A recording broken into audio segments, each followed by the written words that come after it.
이들 국가들이 안보가 안 돼요. 약간 자체 병력이라든지 군사 이쪽에 투자를 많이 못한 건가요? 안 했고 못 했고. 자, 안 했고는 왜 안 했겠습니까? 미국 때문에. 아니요. 이 전통적으로 무슬림 역사에 보면은요, 자기 국가의 국민들로 군대를 만들지 않습니다. 아, 그런 게 있어요. 네. 교리가 그런 게 있어요. 아니요, 교리가 아니라 그 네. 왕조가 살아온 방식들이 용병을 씁니다. 아, 항상. 예, 군사 용병. 그러니까 과거에 보면은요, 누가 제일 싸움을 잘하냐면 무슬림이 아닌데 투르크인들이 싸움을 잘했었어요. 중앙아시아에서. 그래서 투르크인들을 용병으로 데리고 들어와요. 용병을 데리고 들어오고 그 사람들이 그러면 저한테 충성하지 않습니까? 충직한 군대가 되잖아요. 이 군대들이 나중에 이제 무슬림이 되잖아요. 근데 이 군대들이 민간인들하고 못 섞이게 합니다. 섞이면은 무슨 일이 할지 모르니까. 아. 그 권력 때문에. 그래서 용병 쓰는 전통이 오랫동안 돼 있었고, 그러다 보니까 용병을 쓴다는 얘기는 자국 군대를 안 쓴다는 얘기는 쿠데타가 위험한 거죠. 그래서 이 GCC 국가들이 자국 군대들이 약합니다. 오랫동안. 두 번째로는 미국에 많이 의존한 거죠. 그러니까 그 공백을 미국한테 다 가져간 겁니다. 그런데 이제 그러면 이들 국가들을 가장 위협하는 나라들은 이란 전에는 사실은 이라크 같은 나라들이었었어요. 이라크, 그 아랍 민족주의 내세웠던 이집트, 그리고 이집트 다음에는 이라크, 군사 강국들이거든요. 그래서 사우디 불안했죠. 그런데 이제 그거를 지나니까 이제 이란이죠. 이란이 이게 만만한 적이 아니거든요. 그러니까 그걸 미국이 해줬는데 미국이 그걸 안 하는 것 같으니까 방법을 찾아야 되는 거예요. 그래서 자국 군대를 키워야 되는데 이게 딜레마입니다. 그리고 사우디아라비아가 지금 바라는 거는 많은 분들이 이란하고 손 잡았으니까 잘 지내겠네? 아니에요. 잘 지낼 수가 없는 게 궁극적으로 이란이 핵 개발을 한다고 얘기를 하잖아요. 근데 이란은 공식적인 입장에 우리는 핵을 안 맞는다. 우리는 핵 발전을 해서 전기를 할 것이고 평화적인 핵 개발이다. 그리고 이란이 하는 얘기가 그겁니다. 우리가 핵을 만든다면 다른 나라들 다 주변 국가 핵을 만들 텐데 우리한테 이득이 할 게 없다 이거예요. 그러니까 핵을 안 만드는 게 우리한테도 이득이다. 사실 냉정해 보면은 이란이 보여주는 것은 우리는 언제든지 핵을 만들 수 있지만 핵을 만들지 않는다라는 걸로 주변을 공포감을 주기 때문에 그게 효과적인데 만든다면 이 문제는 끝이잖아요. 근데 주변 국가들은 그런 생각 안 해요. 어떻게 생각해요? 얘는 반드시 만든다. 반드시 이란은 만든다. 저건 쉽게 말하면 여기 속된 말로 뺑기다. 이건 뺑기다. 말은 그렇게 한다. 말만 멋있게 한다. 근데 분명히 만든다. 믿을 수가 없다. 그러니까 우리도 준비를 해야 된다. 그 준비할 수 있는 두 가지 방법이 가서 때리거나 선제 공격을 하거나 아니면 나도 핵을 가져야지. 그렇죠. 근데 선제 공격은 쉽지 않지 않습니까? 그렇죠. 선제 공격은 미국도 쉽지 않아요. 그래서 사우디는 지금 미국한테 요구하는 게 핵발전 플러스 농축. 미국은 사우디한테 니네들 원자력 발전소 원하는 거 우리가 해줄 수 있다 이거예요. 언제든지 해줬다고 그러지 않았느냐. 그런데 왜 안 했느냐. 미국하고 하면 핵 농축이 안 되잖아요. 우리도 농축 못 하지 않습니까? 일본은 하는데 우리는 못 하잖아요.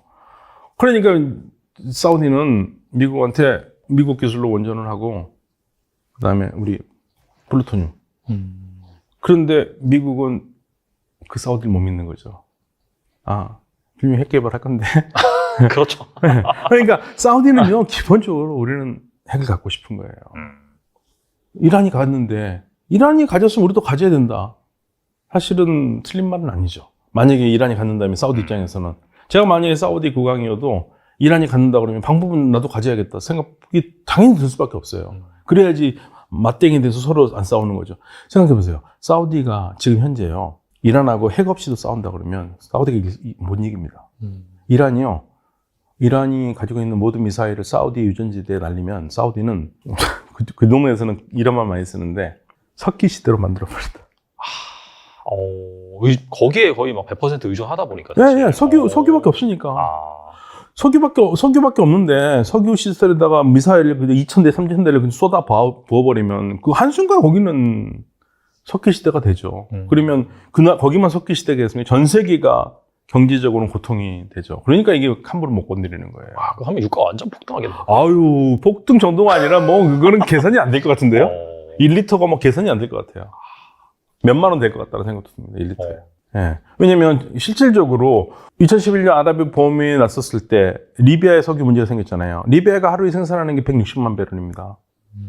근데 리비아가 문제가 생기니까 우리는 리비아 석유 수입도 안 해요. 근데 우리 유가가요. 휘발유가 2,000원 넘었었습니다. 그런데 160만 배럴에 2,000원이 넘었는데 사우디아라비아라든지 이쪽 지역에서 나오는 생산되는 거의 2천만 배럴이 넘거든요. 하루에 3천만 배럴 이게 호르무즈 해협으로 나오는데 미사일 날리지 호르무즈 해협만 막아버려도 전 세계의 유가는 감당하기 어렵습니다.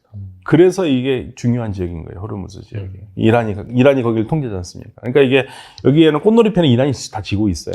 그걸 막으려면 사우디로서는 난 핵을 가져야겠다. 근데 이제 사우디 미국이 이제 일단 야, 너 사우디 너 핵까지 나오면 주변 나라 다 가질 텐데. 그렇게 될 거잖아요. 또 누가 싫어합니까? 이스라엘은 말도 안 되는 소리라고 그러죠. 사우디하고 친하고 싶지만 사우디가 핵 갖는 거는 이스라엘은 절대 나는 반대세거든요. 절대.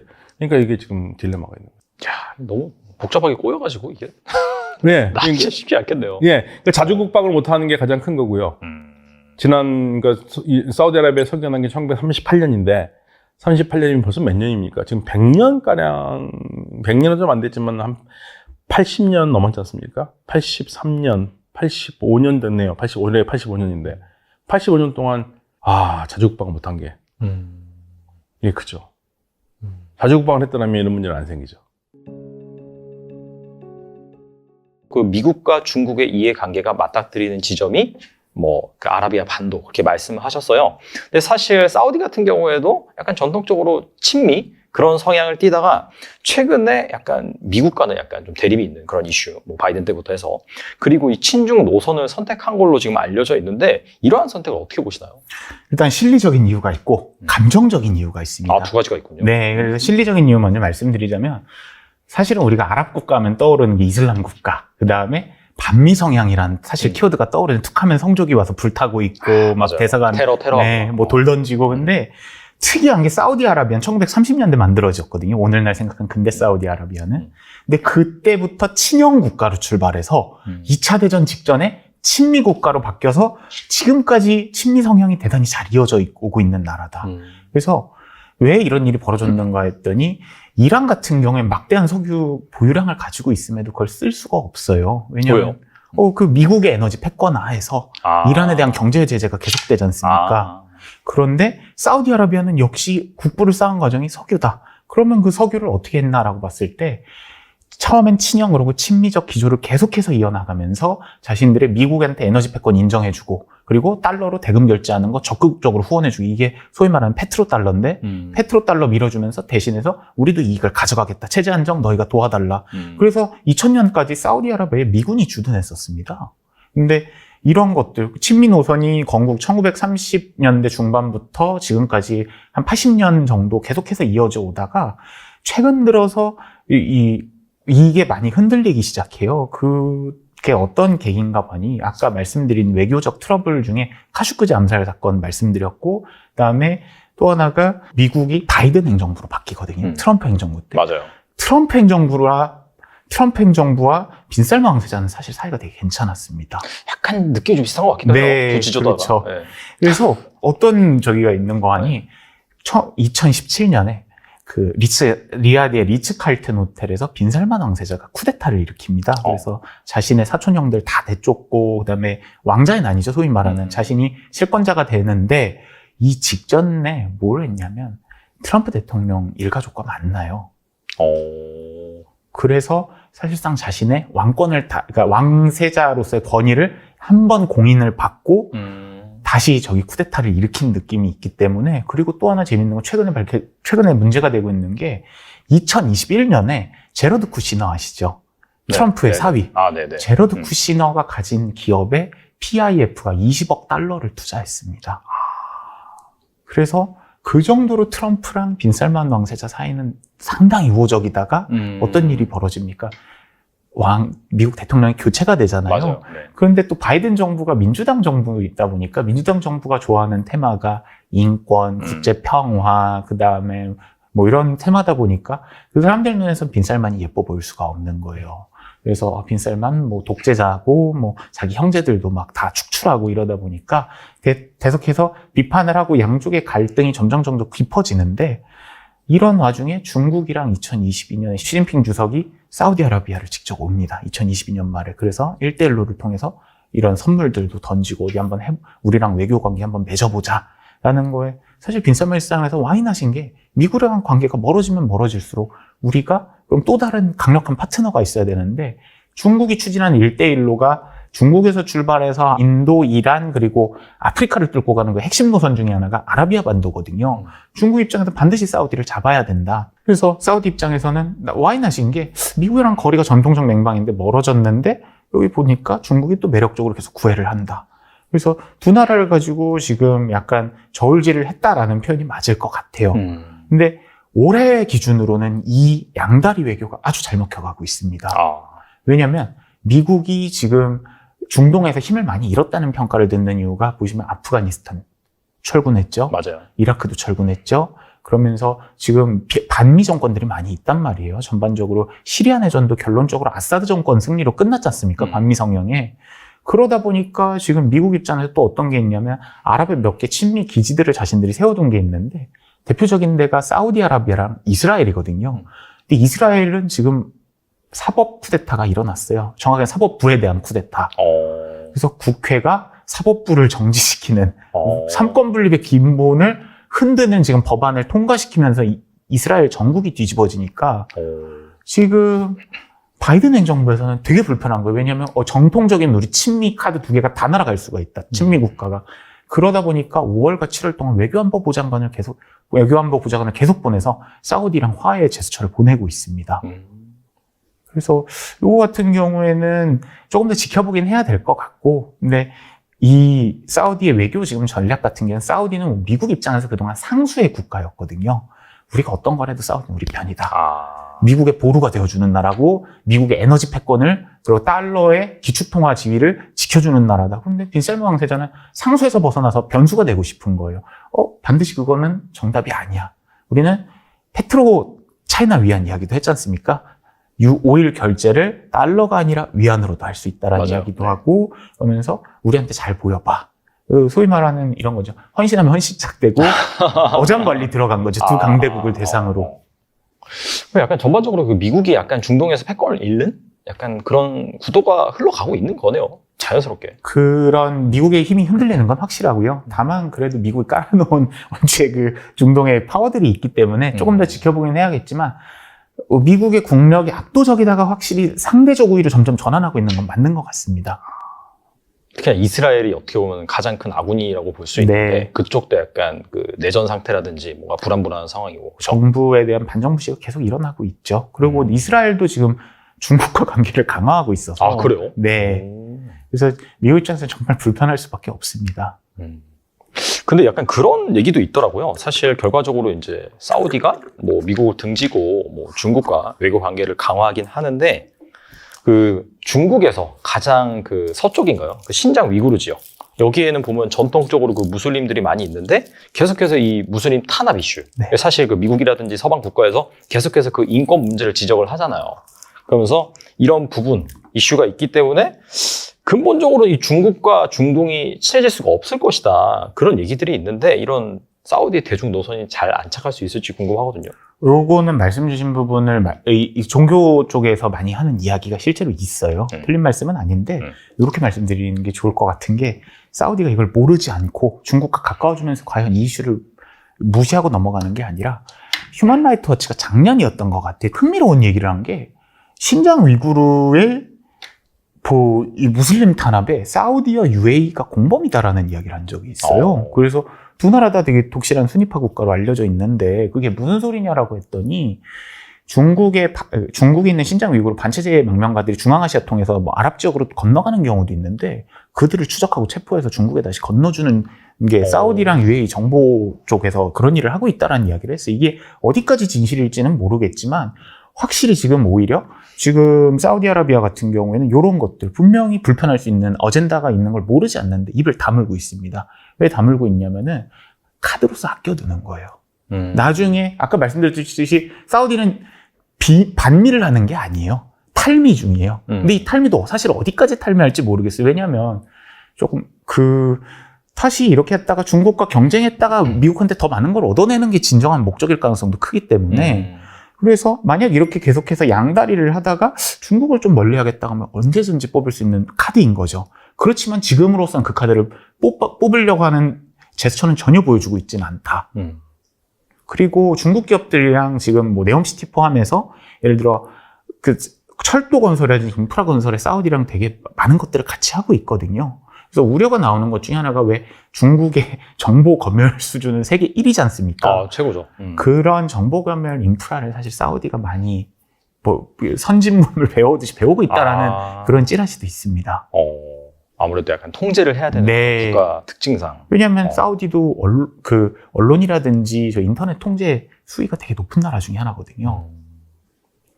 결과적으로는 그런 종교 문제는 종교 문제일 뿐 결과적으로 약간 국익이라든지 약간 경제 관점에서 본다면은 그런 것들은 어떻게 보면 약간 쉬쉬하고 있는 거네요. 네, 그렇지만 중국과 거리를 두려면 언제든지 또 뽑을 수 있는 카드다. 나중에는 이제 뭔가 약간 좀 애매해졌을 때 네. 너희도 왜 이렇게 탄압하느냐 네. 그런 식으로 나올 수가 맞습니다. 있다.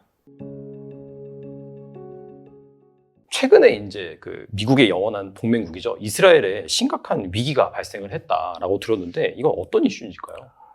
이스라엘이 정말 심각해요. 지난 4월 달인가 이스라엘에는 대통령이 있고 수상이 있습니다.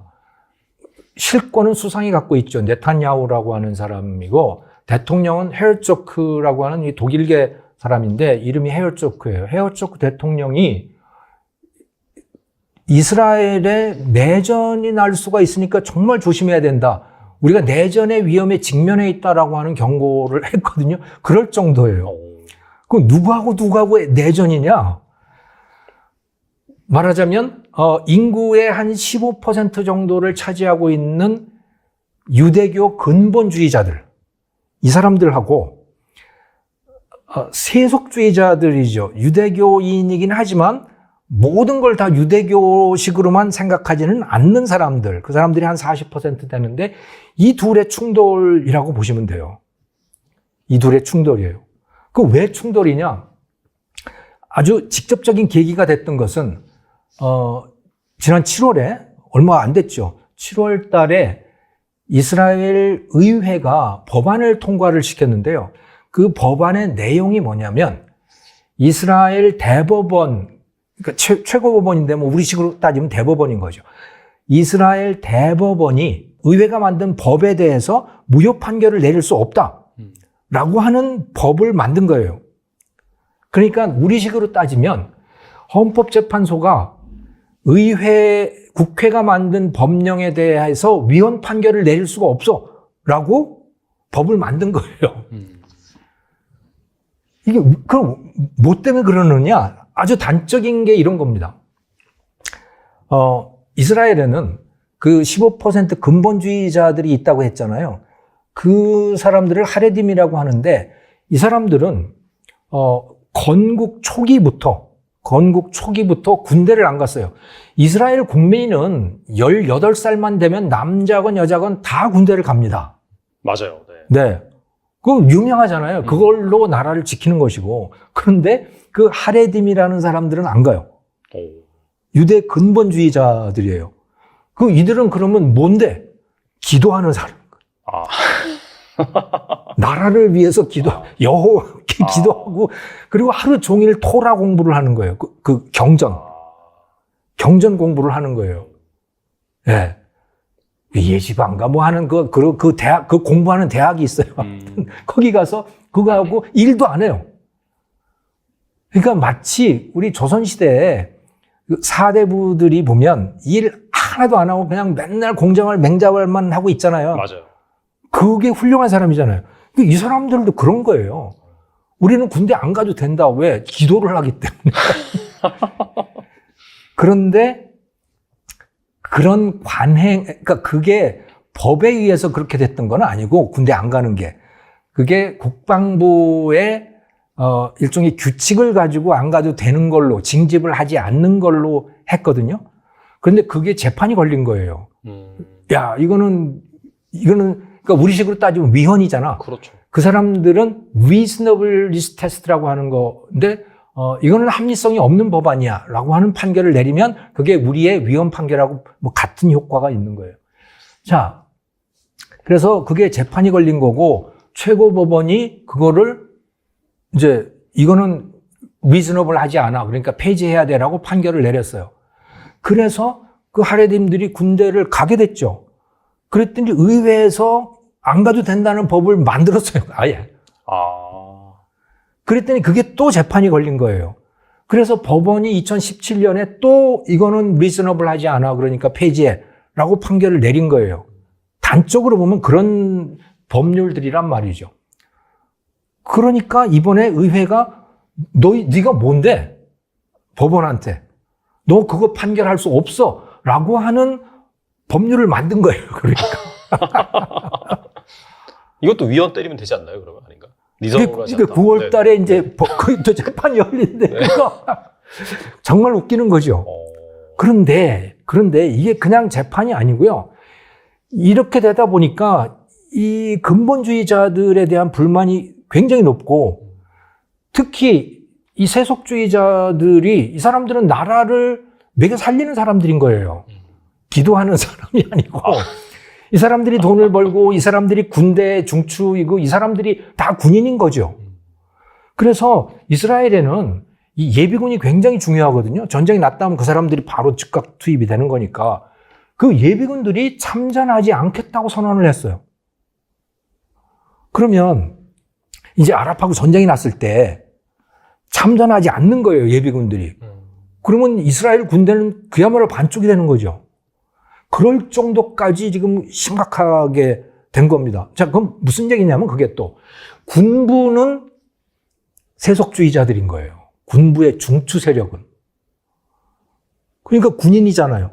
그들은 이 근본주의자들이 마음에 안 들어. 저 사람들은 마음에 안 들어. 너희는 왜 군대 안 가냐? 너희는 왜 맨날 이상한 짓만 하고 다니냐? 이런 거죠.